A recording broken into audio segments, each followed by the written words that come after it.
What's going on, everybody? I'm your boy Retro Bliss, and you are on Retro Bliss Rewind. If I had to say that 3 times fast, I don't know what I'd be able to do. Anyway, we're gonna have some fun tonight. We're gonna talk about the Intellivision, and we have some great guests tonight. As always, we have Mike from Mike's Gaming Gala, and we have Brian from BD RetroMods. But I have a very special guest tonight. We have the Intellivision gamer Casey is here. What's going on, Casey? Hey, Casey. What's going on, guys? Hey. I asked Casey to be here because he's got his own podcast, and I didn't think he was going to be able to be here because he has his own podcast that's actually going to be showing at 9:30 tonight.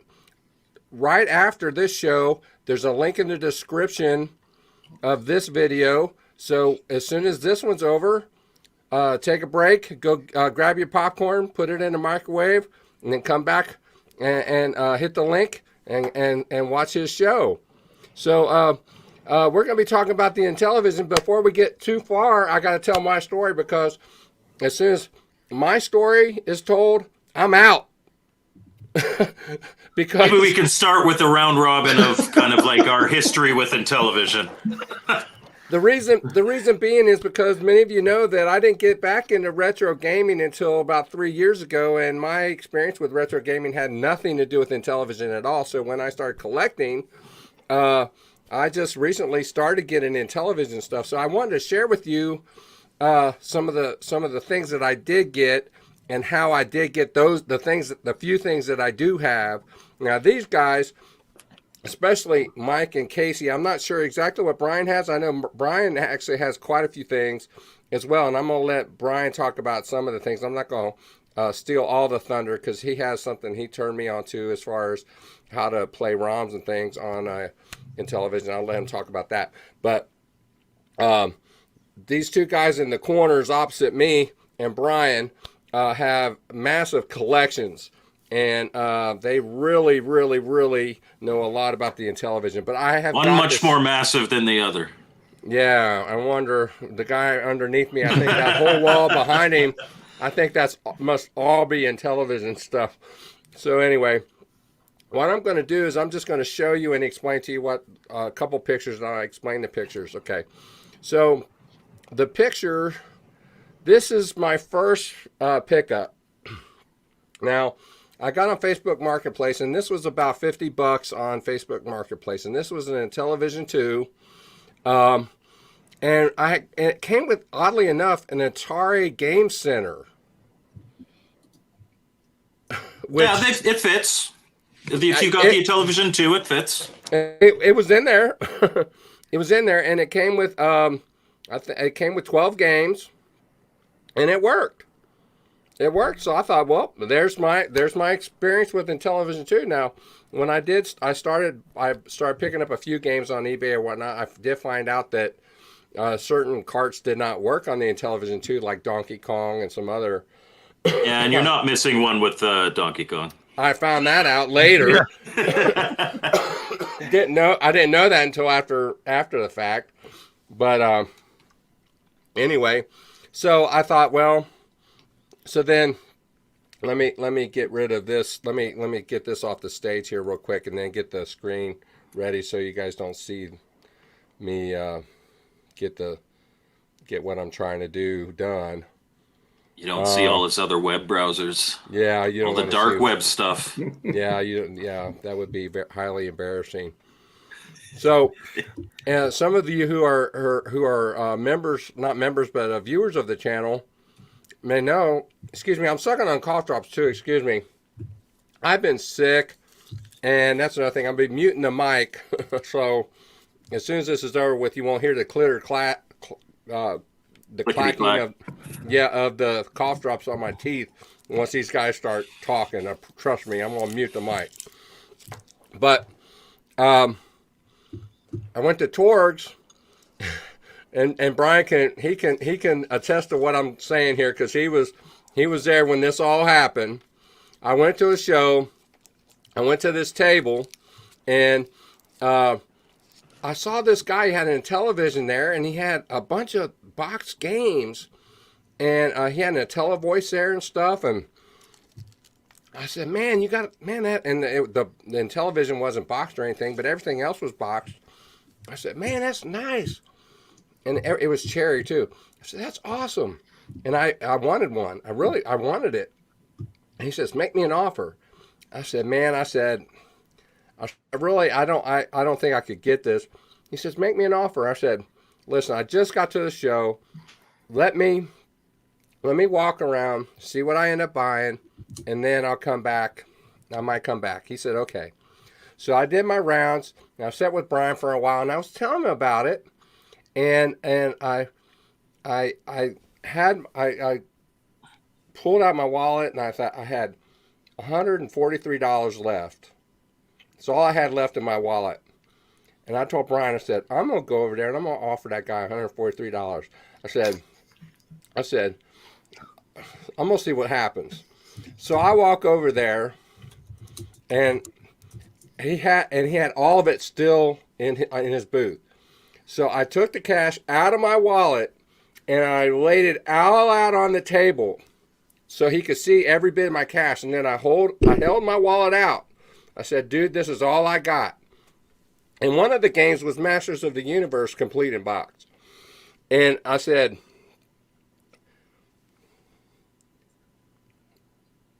and he hesitated, and he said, now there was a duplicate of one game. I can't remember what it was. He says, if you'll let me have the one duplicate, you can have the rest. And I said, deal.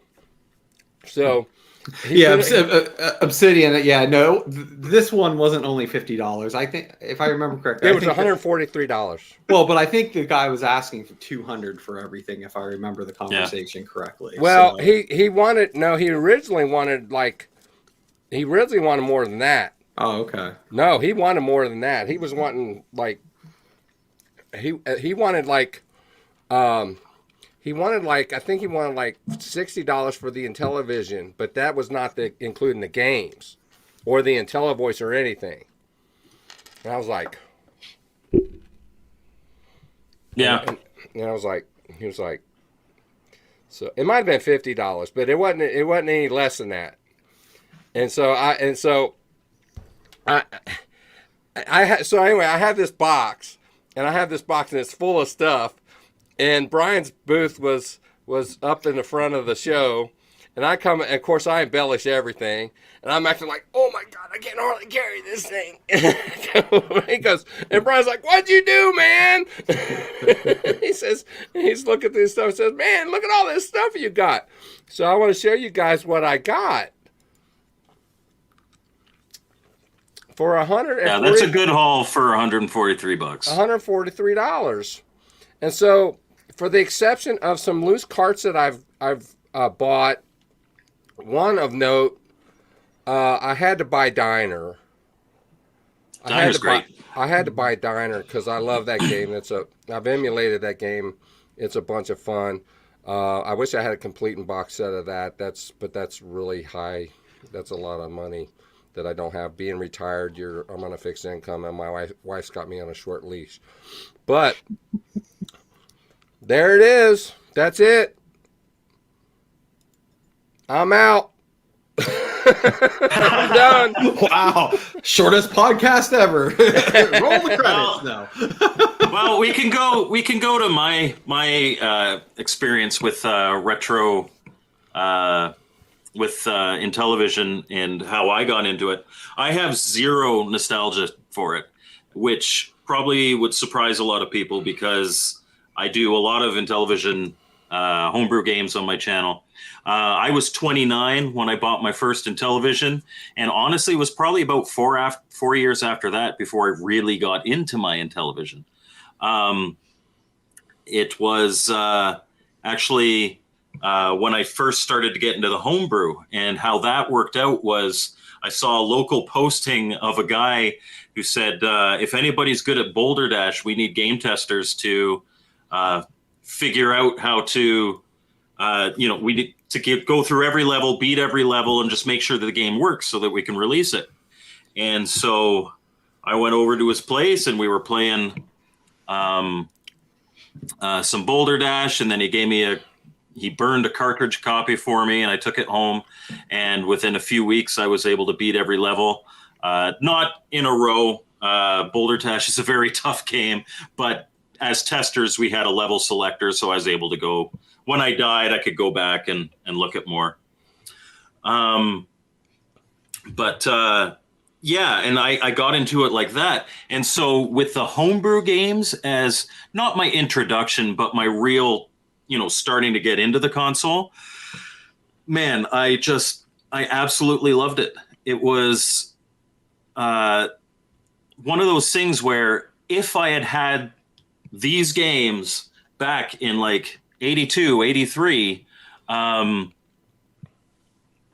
there would be no question what the dominant console would have been, right?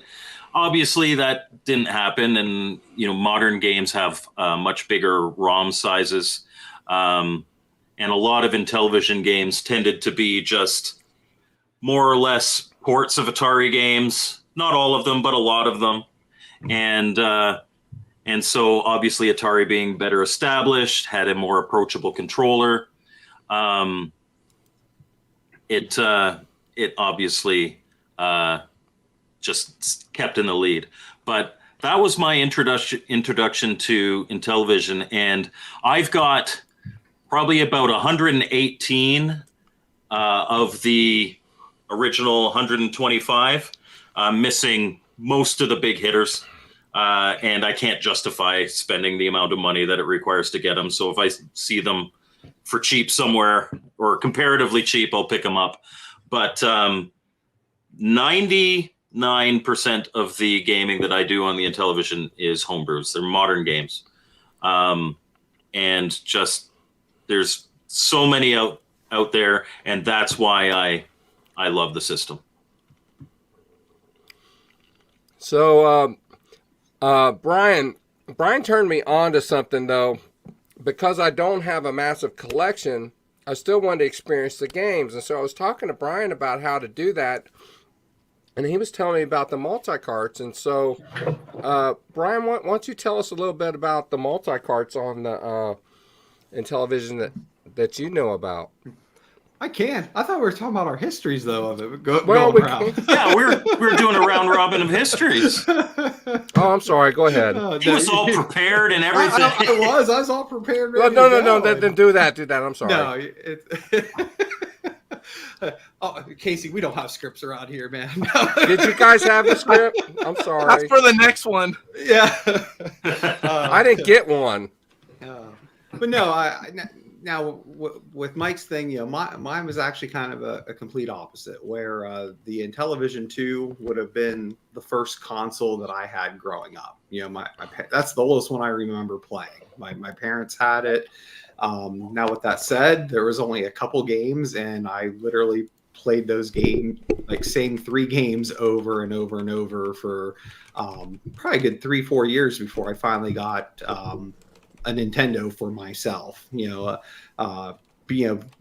really have an Atari in the house. It was more my aunt. So like when I was at her house, played the Atari 2600 a lot. But what I had of it, I enjoyed, and you kind of had the picture. But Television 2 was it. Is what I had, and at the time I didn't know it, but I had the more inferior model in the scheme of things. But because as I've learned, here in the last few years of stuff, that it's not nearly as well made as the original. They cut a lot of corners for it, and especially in the controller.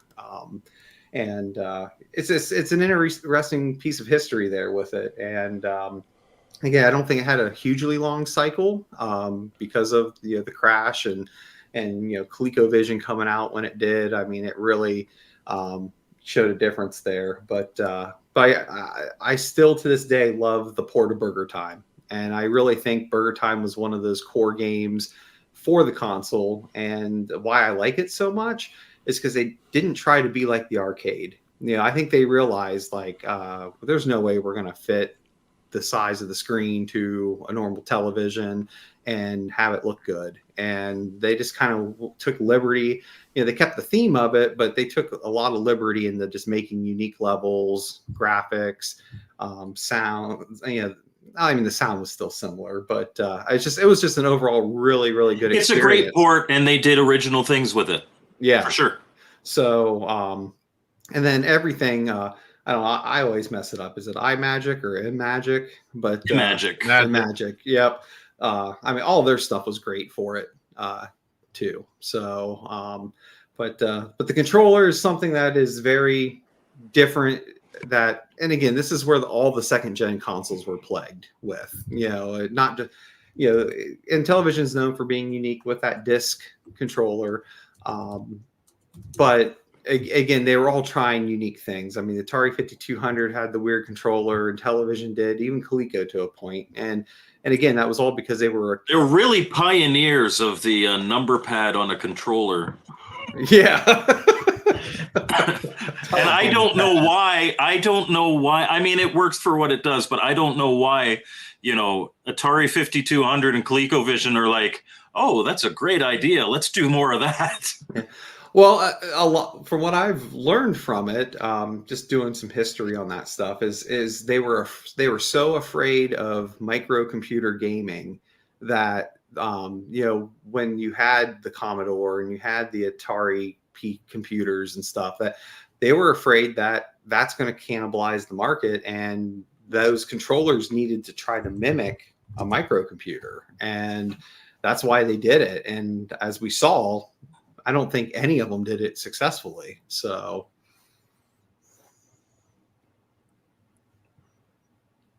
but, yeah. But no, I mean, but again, that's my thing. Like, unlike, and they had to be super unique and put a 16 direction pad that is so hard to replicate. Right. Oh yes, for sure. And but no, I mean, it's a good system, but again, I'm not going to.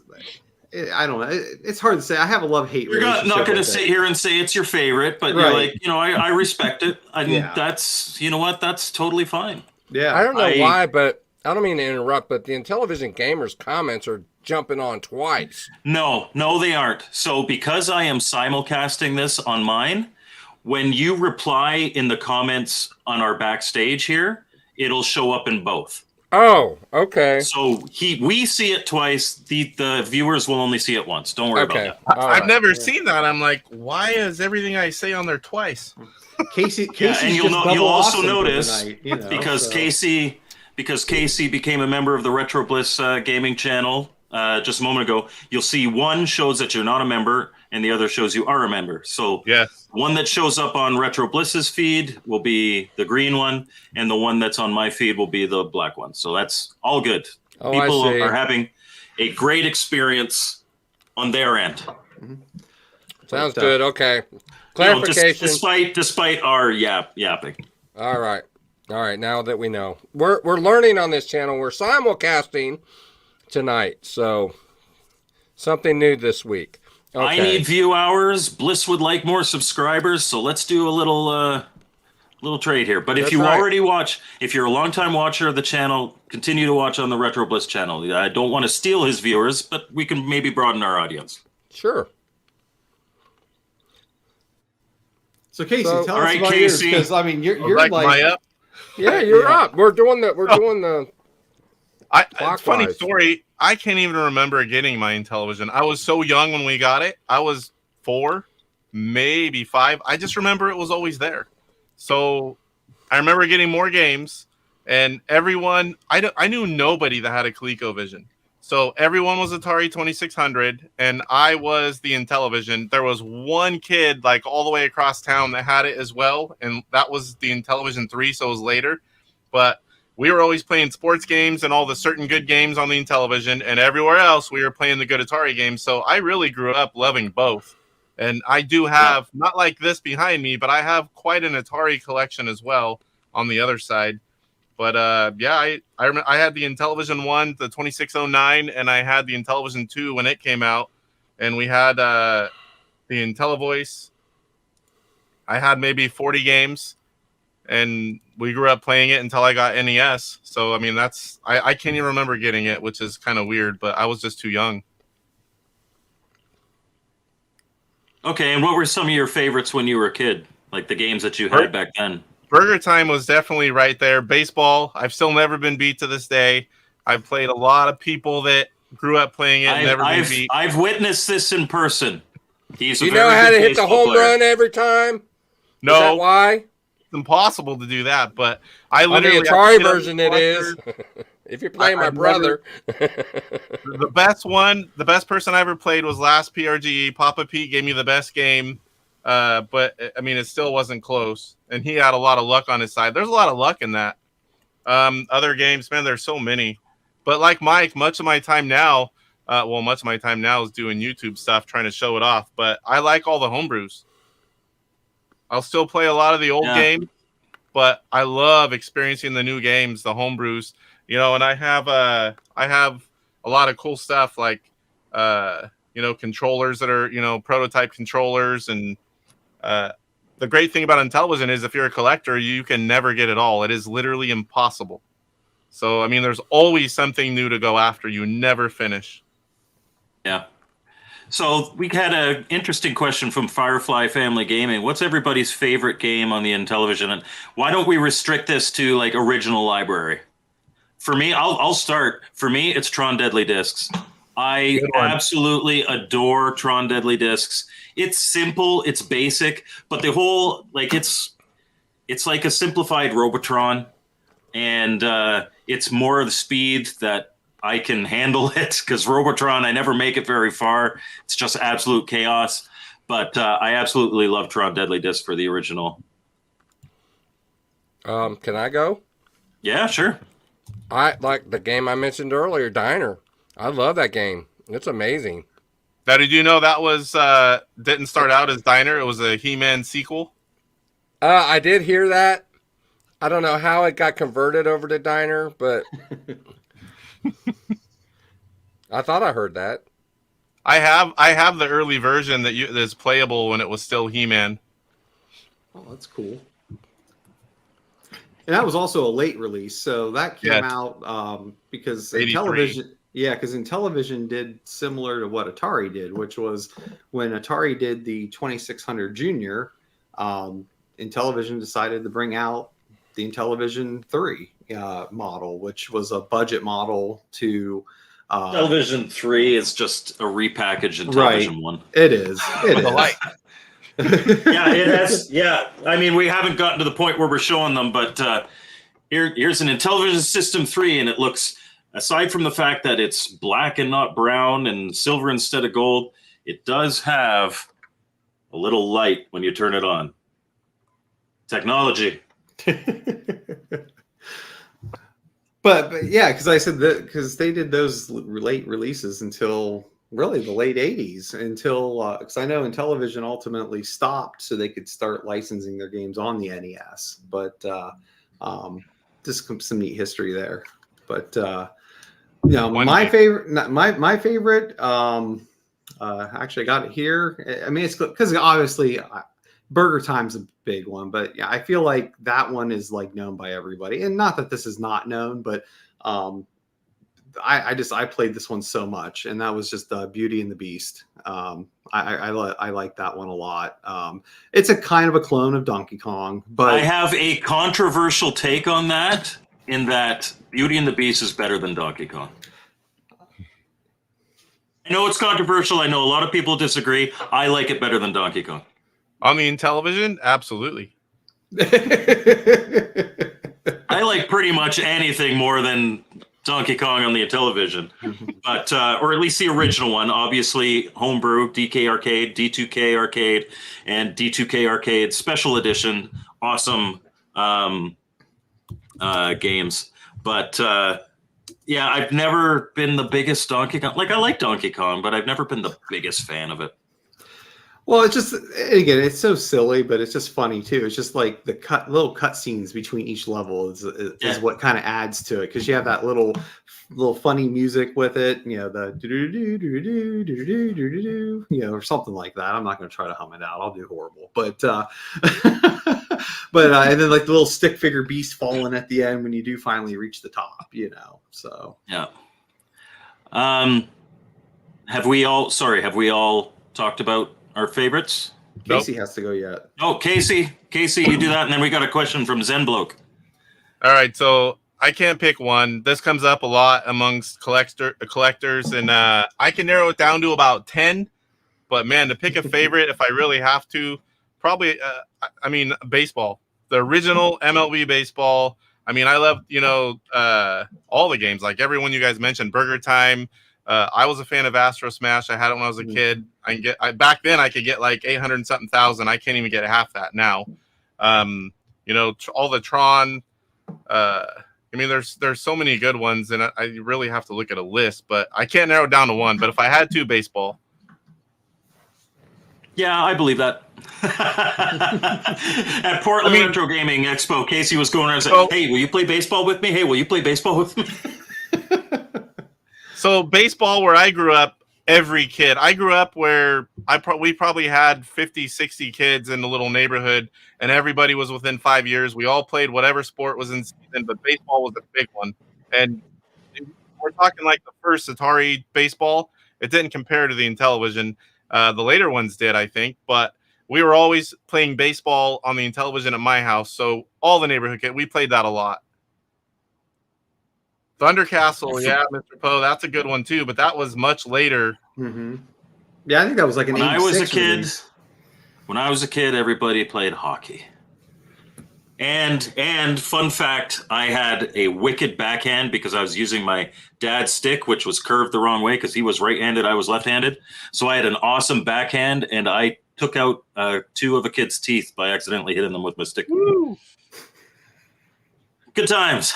Well, Zen Bloke asked, for the entire panel, would there be any worth importing select titles to phones? Now, obviously, this is not a stream talking about the stuff that's going on now, but Intellivision Entertainment has done some of that in maybe a more convoluted way than Zen implies here.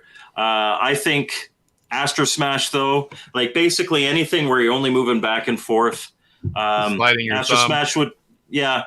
And honestly, you don't need all that Amico home stuff around it. That could have just been an app where you're doing this, and I think it would have worked. But one of the points of the Intellivision, at least back in the day, is because you had. Let me get this out here. Come on. Because you had so many more buttons than the Atari 2600. A lot of games tried to make sure that you had to use them. So that kind of made them a little less, a lot of the original games, maybe a little less friendly to just being mobile apps, whereas 90% of the Atari 2600 library, you could probably just do on a phone with screen controls. But there are a few.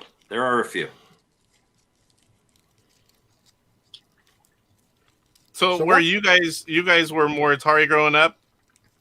I was an Atari kid. Anyone having televisions around you guys? Did you guys play both? I wasn't even aware of an Intellivision. I didn't even know there was such a thing. I think I was the only one to have an Intellivision girl. Like I said, I did not have an actual Atari at my house. I had to go to my aunt's house to be able to play the Atari. But like I said, for myself, I had the Intellivision too, and like I said, I remember probably playing that for 3-4 years before, like I said, I finally got my own console, which was the NES. But yep, that was my next step. I don't remember these games are better on this or the Atari Intellivision thing. Some games are better on the Atari, and some games we had more fun on the Intellivision, and we just enjoyed them both. I don't remember anyone pointing back and forth and trying to figure out which one's better. We just enjoyed it all. Atari versus Intellivision was what could probably be considered the first console war. But it was mostly like the Intellivision ads, right? The George Plimpton ads is like, well, this is on Atari and this is on Intellivision. Clearly, this one is superior. Taking shots directly at Atari. As kids, we'd play whatever we had. My uncle had a ColecoVision. I played a little bit of a ColecoVision. To this day, one of my most hated controllers. But so when I was a little bit older and it was like, okay, is Sega versus Nintendo, my my cousin had a Sega Genesis. A couple of my friends had a Sega Genesis. I had a Super Nintendo, and a few of my friends had Super Nintendos, and none of us cared. I was happy to go play some Sonic sometimes, and they were happy to come play, some Mario or Star Fox or whatever. If one game was better on one system versus the other, we'd just go play it on that one. Well, and the thing is with that too, it's just I don't know that there was. I mean, there was obviously some improvement within Intellivision over the Atari, like when you got into the actual specs, but I don't think it was like big enough. It wasn't really taking advantage. Yeah, it wasn't. Yeah, it wasn't a big enough difference that I think people just didn't care because, like, to your point, I mean, there was games I loved on the Atari and I loved them on the Intellivision. I mean, like Pitfall is just as fun on the Atari as it is on the Intellivision.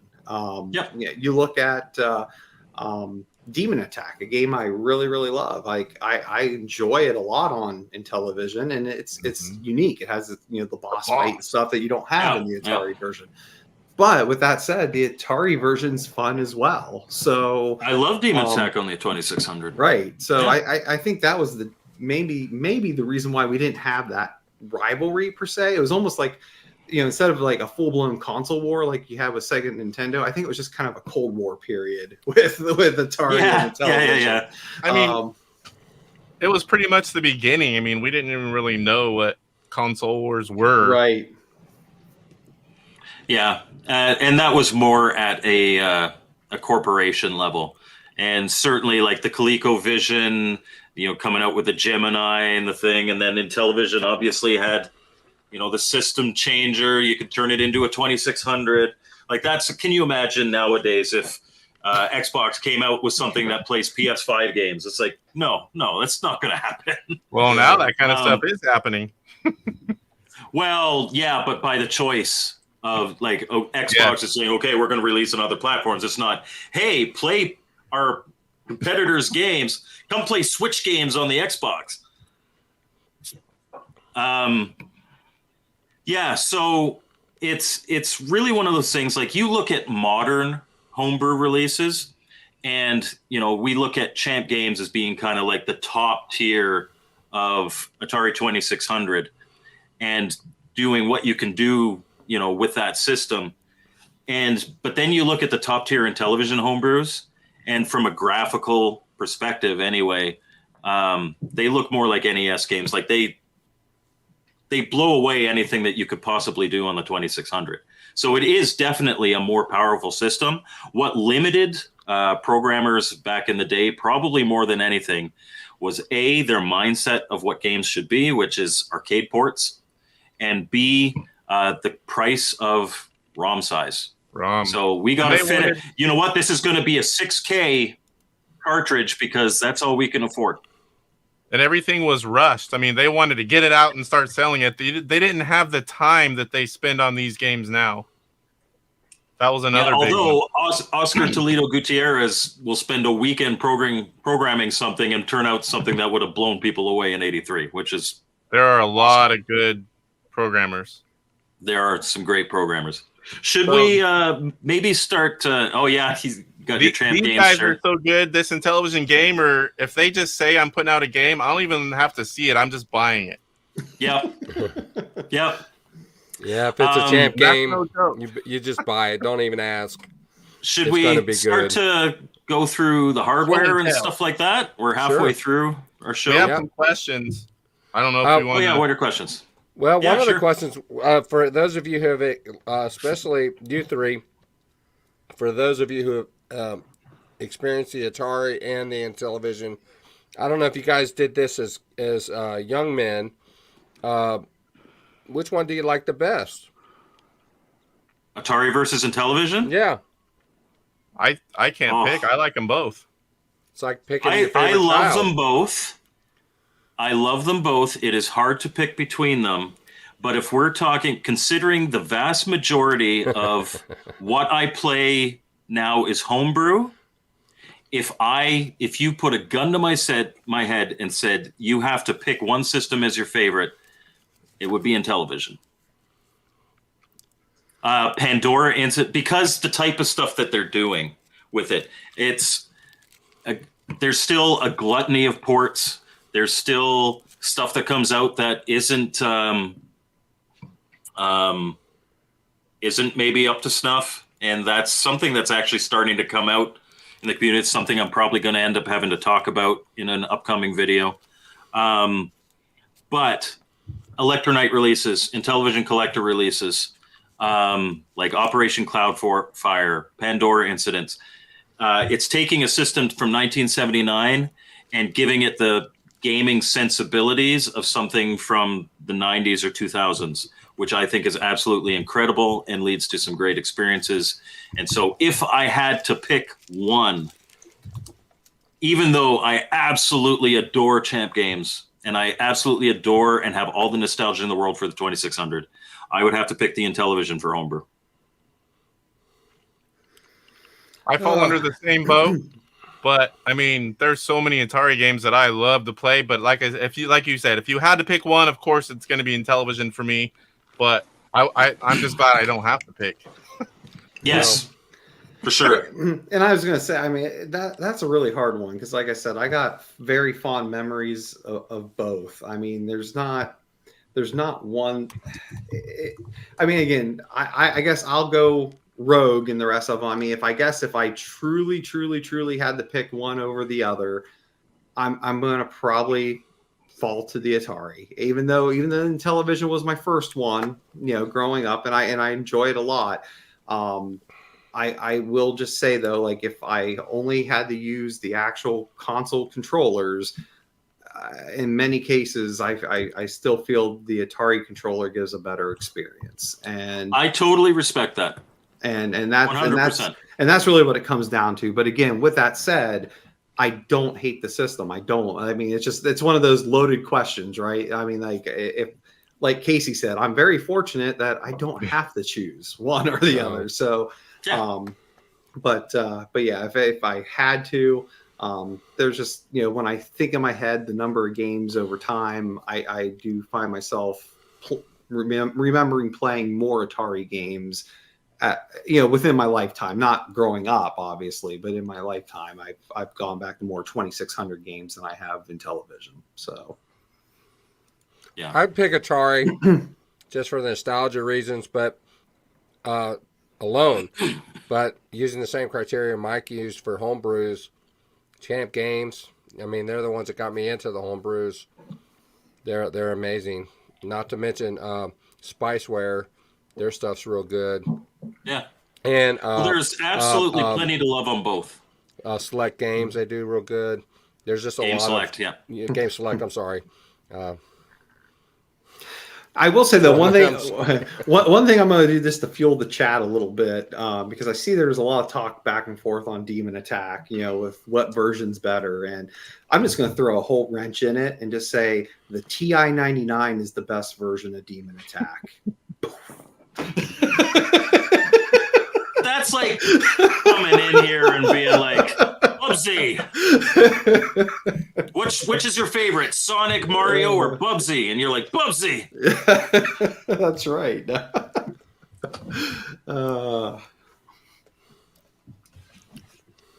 Oh, geez. Yeah, I have mine complete in box too. It's not in here. Mr. Post said only one has it. I'm like, no. No, there's a homebrew release of Beat 'em and Eat 'em for the Intellivision. I don't have the homebrew release. I don't need 2 copies of Beat 'em and Eat 'em. I just have the original. No, I've never played it. I didn't buy it to play it. I bought it because I have to have one of everything, if not 2. Piece of garbage. This is a PG show. Poe shouldn't even be mentioning that. Thank you. Bad Poe. So why don't we take a look at the hardware now? I think, well, actually, I'll probably start. Actually, real quick, to answer Pierre there, yeah, they did. That was one of the 3 secret games with the because I got that, and yeah, it is. It's a direct port on the ColecoVision of the TI-99 version. It's good. So the version of Intellivision that probably is the most famous and iconic would be the original. And that's, you've got, everybody knows what Intellivision looks like. You plug your controller in on the side, and Well, you got the French. Yeah, well, I'm Canadian. We're multicultural here. Obviously, you got your power reset. Everything else is on the controller. These are good controllers. When we get to the Intellivision 2, we're going to see bad controllers. But the cartridge plugs in on the side. And this is where all your accessories also plug in. So, for instance, if you've got the IntelliVoice, there's, Casey could correct me if I'm wrong, I think there's 5 or 6 games from the original library that actually make use of this. Yeah, there's 4 of the originals, and then one with that's ECS as well. Yeah, okay, so 5. We plug this into the cartridge port, and then, hey, there's another cartridge port on this side. You plug your game in here. Now, if you want to get really fun, and this is the Model 2, but you could get your computer module, your ECS, and then you plug that into the cartridge, and then you can plug your IntelliVoice into that, and you can just take up all your entertainment unit space with, everybody talks about the Sega Tower of Power. Well, that concept was originated by Intellivision. And then, obviously, we've got the Intellivision 2. These controllers comparatively suck. They don't have the bubble buttons for the number pad. The disc feels okay, honestly. My biggest complaint is not about the disc, but these side buttons, instead of being nice rubber buttons, they're hard plastic. And if you're sitting here and playing for a long time, that's going to dig into your thumb something fierce. So do they sell? Oh, sorry. Go ahead. I'm sorry. On the Intellivision 2 controllers, a lot of people think you have to push them. You just have to lightly touch them, and it will work. Unless you have a back. Yeah. A lot of us get sore thumbs because we push it like it's the first one. But if you just give it a light little touch, it actually works. Yeah, but it's also very difficult to change that mindset, right? Yes. And especially if you're really into a game, you're like, I mean, watching Phil play Popeye. You're getting ready to get booted. You're getting ready to get. No, you can't boot me. We simulcast now. You're not allowed to boot me anymore. I'm about ready to boot you. Okay. The one thing I'll note about the Intellivision 2 as well is that unlike the Intellivision 1 and the Intellivision 3, you can unplug it, the controllers, and it is a standard DB9 connection. So if you've got something like the Intellivision Long Play controller, which is a 3D printed controller that came from Cote Gamers, or if you've got Brian from BD RetroMods, his arcade stick, you can plug them into here without having to have an adapter or anything like that. No problem. This, and I believe the Sears version of the console has controllers that you can plug in and unplug. And yeah, there's other options. That one's not out yet. And this is not a Genesis controller. This is Intellivision. The cool thing about this. Leave that up. This is that. What is that? Prototype. And he let me take it home to test it, and I haven't made a video on it, but I plan to, but I have been testing it. So this board inside is housed in a Genesis, controller. It is 16 directions, thumbstick. And then the buttons, between the start and the 3 buttons, you've got everything you need for all the basic games. And it works really, really well. Plugs into USB for power. Plugs into USB for power, and I haven't had one issue with it yet. That's really cool. Boom, mind blown. And then arcade sticks, we all know where to get those. There's several people. You're up, Brian. Sticks. You're up, Brian. You need me to bring some? I have some right here. I was going to say, pull it up because I fail again. I didn't bring it up here. So okay. Well, he's getting that. Okay. Another one of those editions. Can I ask one question real quick? No. Maybe I want to ask. I want to ask while Casey was here too, but you guys might be able to answer. I'm here. Well, Casey's here.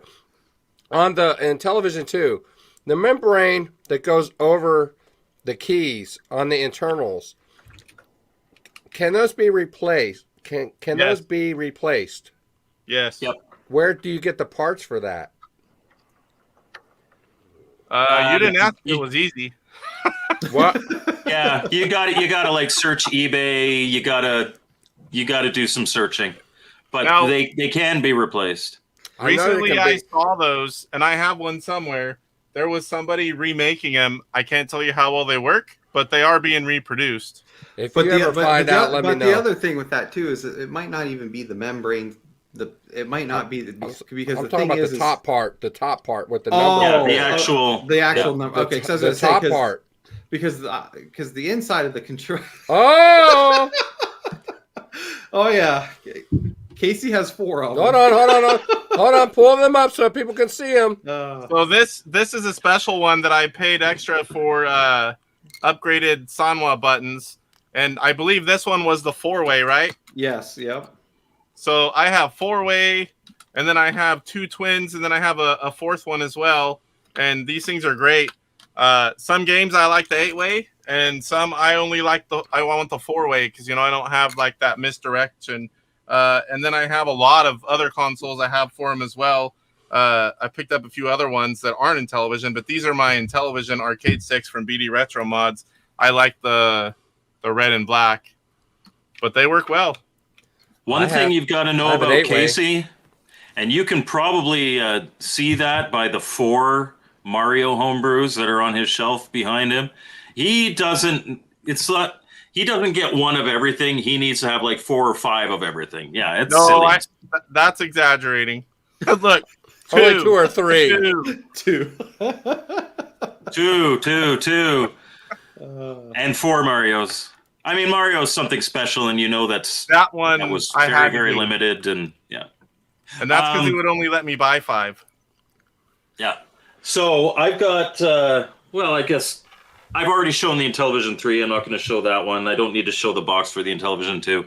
I've got one more thing to show, and then we can kind of pass to Casey to show some of the more really rare hardware. I hope you brought your play cable. Yeah, because we got about 13, 14 minutes. He's going to have to be going here.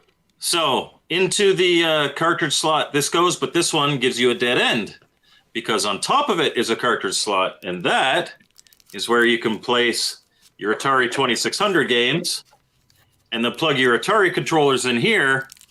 You got your difficulty switches, your black and white, your power, and your game select and your reset, and you can use your Intellivision to play Atari games, much like the ColecoVision adapter. This one's pretty rare. Not nearly as rare as what Casey's going to be showing you, but this one's hard to find and pricey. And Nice. great. So I just dawned on me, I have AV modded consoles now, and I haven't. Uh-oh. Don't let Mike know about that. Here is Have holes been drilled in those? And this one is the one I like. Some of these, I can't remember which ones. Maybe it's Intellivision 3. So these have the bubble buttons. I don't like the flat buttons like the Intellivision 2 because I never the bubble buttons are where it is. And this is super rare.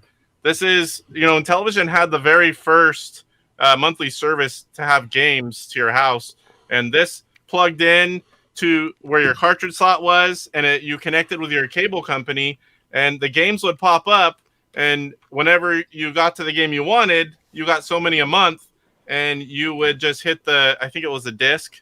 I mean, I've never used one. No. And you could start playing the game. So this thing, I got this at PRG last year, and I was very happy. It's one of my prized possessions. I was there when he got it. I was able to hold it, and I did not have the foresight to run away with it. I slept with it in the hotel room. I believe that. It was literally 2 feet from me on the little shelf. So this is what you would get. This is a complete set. Another very hard thing to get. So the play cable came with an instruction manual set, and they all have the PC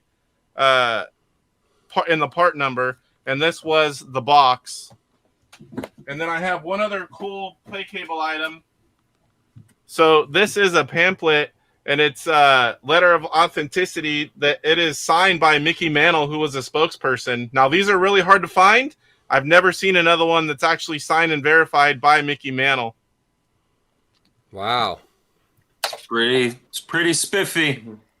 Could you imagine that though? Like back, I mean, just like seeing how big that is, and I know how big the original Intellivision is. How in the world did someone get that to fit with their television? Like I said, it's the horizontal tower of power. So Michael was asking about the Tutor Pro.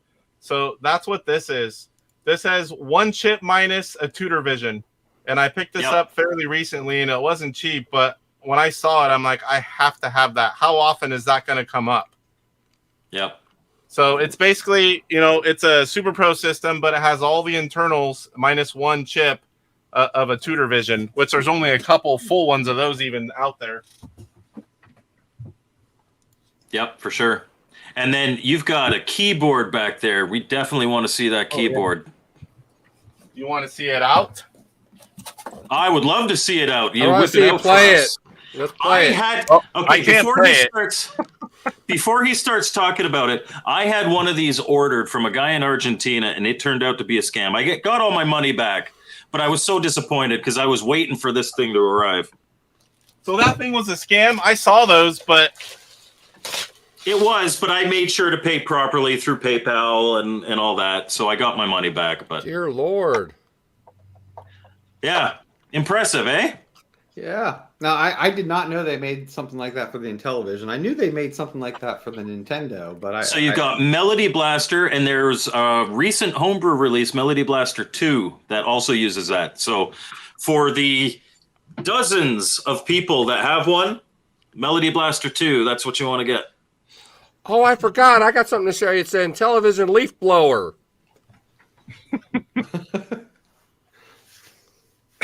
I'm waiting to see it, Phil. Oh, I left. It's in the garage. Never okay. mind. I'll have to show you on the net another episode. So, I know we don't have... Do we have too much? I have one more, probably the rarest console. Yep. No way, because we know. Yeah, for sure. I know which one this one is. I know which one this one is.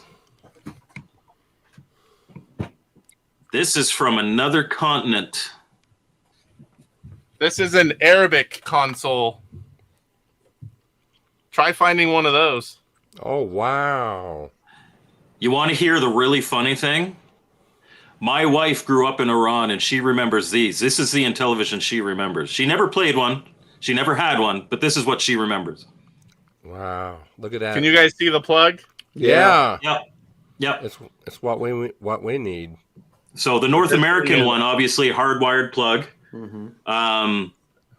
It's really nice when they make it so it's not hardwired. Even more rare than that, and I know there's probably people that have them, but I don't know anyone. I have a complete in box game, Arabic game, and the manuals are different. They open the other way. They're, obviously they're in Arabic, but that's even more rare than the console. Yeah, for sure. Really cool. But Casey's, so obviously, like just over a half an hour from now, Casey's got his show. He's got all this stuff. He's Intellivision exclusive. And you get to see it. Like last week is when you did his mail call showing that keyboard, which is why I knew he had it. Definitely check him out for all the Intellivision stuff. Now, do you do your show every Tuesday at 9:30? I was doing it sporadic because when I started, I was a guest on other YouTuber shows, and I was just a collector. And then I started doing shows. Well, I had to play nice with, I still do all of their shows. So I was just hit and miss. And now I've been doing it. I finally got my own time slot. It's a little late for the East Coast guys, but I've been doing it. What's this, my 6th week in a row? But I don't do like reviews. I don't do a lot of anything else. I just bring awareness. If you want to know community and news channel, community and news. Yep. Something that's coming out, things that are going on in the television community. I do one simple thing. It's all I've got time for. And, if it's coming out, I know about it and I can talk about it. That's what I do. Okay. Hey, there's nothing wrong with having a specific niche when doing that stuff. Absolutely. So, I think it's good for the community. Obviously, I mean, you're the expert. I mean, seeing what's behind you there, and I know having many conversations with you that, I mean, you know your Intellivision stuff from top to bottom. So. And there are people that make me look like I just started. What? There really are. C-Mart. Yes, that is one. Yep. So, Brian, Canadian C-Mart. Tell us a little bit about multi-carts for the Intellivision. I know that's something that I don't think Casey really wants to hear about. I have them all. You do? I was going to say, I think, yeah. Okay. Mine's actually not here. I stick to the LTO Flash. I love the LTO Flash. Problem is, so Joe Zbisiak, creator of the LTO Flash, he has done so much for the Intellivision homebrew community. Yep. Absolutely wonderful guy. Taking a very well-deserved, like he doesn't owe anybody anything. He's taking a very well-deserved break from the community. When I saw him at PRG in 2022, he looked completely burnt out. When I saw him in 2023, he looked like his old self again. He was healthy and happy. And I would much rather have a healthy and happy Joe than LTO Flash readily accessible. So hopefully he either returns or passes that on to somebody in the future. I know he's got tons of boards. They just need to be set up. I do hope that LTO Flash comes out again in the future and people don't have to pay stupid money for them. But it is hands down the best cart. And Casey showed a bunch of others. He's got the Backbit. He's got the RTO Flash, all that stuff.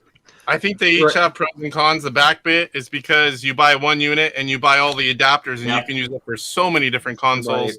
Very versatile. LTO Flash will work with literally everything, including the encrypted ROMs. The RTO, that's a newer one. I haven't even tried. And it's an open source project. RTO is open source. Now, is the RTO one available? Because again, like I said, the only one I was like when I was looking for them. Which one's? Oh, hey, I don't have the Intellivision cuddle cart, but I've got the Atari cuddle cart. So this is one of the original ones, and it just has a little cutout in the side. And I don't know what its limitations are, but you can play all the regular games. I'm not sure about the homebrews. You just load them on the micro SD card and stick it in the side there. Yep. Yeah, because I was going to say, because the only one I was aware of just being available, because again, from looking online, the LTO seems to be the staple. Like that's the one everyone. That's the one everyone prefers, but it's not available. And so that's where I came across that Backbit, which again, I think it works well. I mean, Backbit is good, and Backbit works with, like, I know it works with all the Intellivision collector ROMs. Mm-hmm. It won't work with every Electronite ROM, but Electronite isn't really selling ROMs right now anyway. Now they are getting a lot of those ROMs to work. Yes, they have been, and one of the great things about Backbit is it keeps getting updates. Mm-hmm. So, like I said, initially, not all of the Intellivision collector games worked, but they all work now. So Backbit is a good investment. If you're looking for something to bridge the gap until hopefully LTO Flash comes out again, which I've been told it is going to, but it is. Like I said, Joe doesn't owe anybody anything. So when he gets to it, he'll get to it, and we just all have to wait patiently until he does. Can't say when, but I had 7 LTOs, and I let all of them but one go to collectors and friends that really needed them. And I wouldn't have sold them all if I didn't think they were coming back. So they are. It's just a matter of when. Yeah. So mine, incidentally, I didn't pay for mine. I got mine before LTO Flash released because I was a game tester for Electronite, and they started testing their games on that and testing LTO Flash. So I was an LTO Flash tester. Nice. So this is, I believe, mine doesn't have a label on it. I believe this is the one that started it all. You would load ROM at a time from your computer, and you could play ROMs on your Intellivision. Now, that's an antique itself. Plugs in serial port. Yeah. So I had from the man himself, Chad Shell, I had number 1 whenever I collected years ago. He decided not to keep it. I used to have number 1. I have random numbers now, but unfortunately, 17 years ago, I sold all the rare stuff, which I will never do again. Monterance. Bliss said he didn't understand your question, but I do. If we have tons of different consoles, and he's asking, do you have like one set up at a time, or do you have them all set up? What I do is I have about 10 that I constantly go through, most of them modern, because my kids play at my gaming setup as well. And then if I want to play something that isn't part of that 10, I just grab it out of my, out of the box and plug it in. But at any given time, you don't need to have it all set up on your television at once. It just means that if you want to be playing some games, you got to spend 10 minutes unplugging the old system, putting it away, and bring the other system out. Or you could do like some of us do and just have them all put on switchers and then just know which switcher does what and push buttons, or have an automatic switcher. There are ways to do it. Yeah, and have it do it. My main gaming setup, I've got 36 consoles hooked up. Yeah, that's an automatic switcher right there. No, that's a retro tank. Oh, that's a retro. Yeah. That's for streaming. That's for streaming. I'm sorry. Talk about a good picture. Yeah, it's an upscaler to get your. I need one of those too. Yeah, but yeah, I guess for myself, I have a couple stations.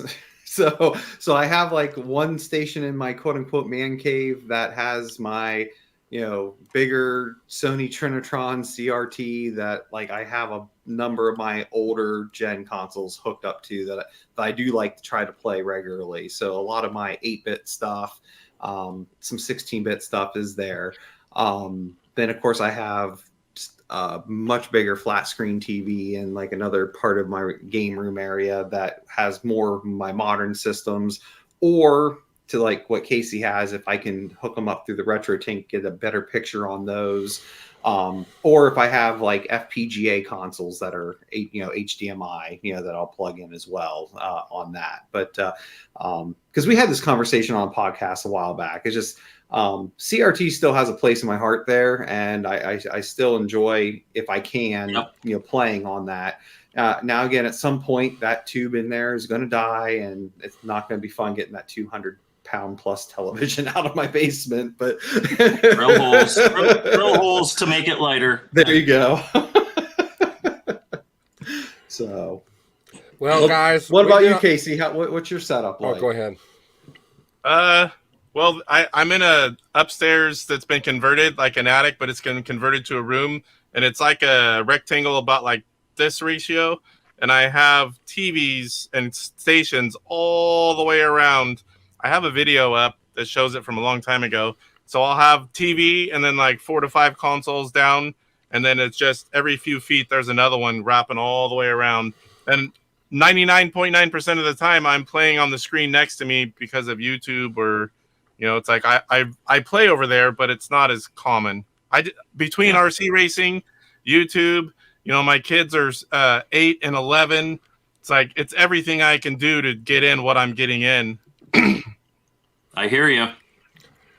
I didn't mean to cut you off there, Brian, but I did want to kind of end the stream. The reason being is because Casey's got a stream. He's got to get set up here at 9:30, which is only a few minutes from now. And for those of you who know anything about getting one of these streams set up, it does take some time to get set up. So anyway, Casey, thank you so much for being on the program. You're welcome to be back on the program anytime you want, man. We're so glad to have you. And, of course, Mike and Brian, you guys know how much I appreciate you guys being on the program, as always. So let me see if I can do it right this week. Do we get an extra? I don't know. I didn't say goodbye very well last week. But anyway, you guys, thank you so much for being on the program, and we'll see you next time on Retro Bliss Rewind. Take care. Bye-bye. Night, everyone.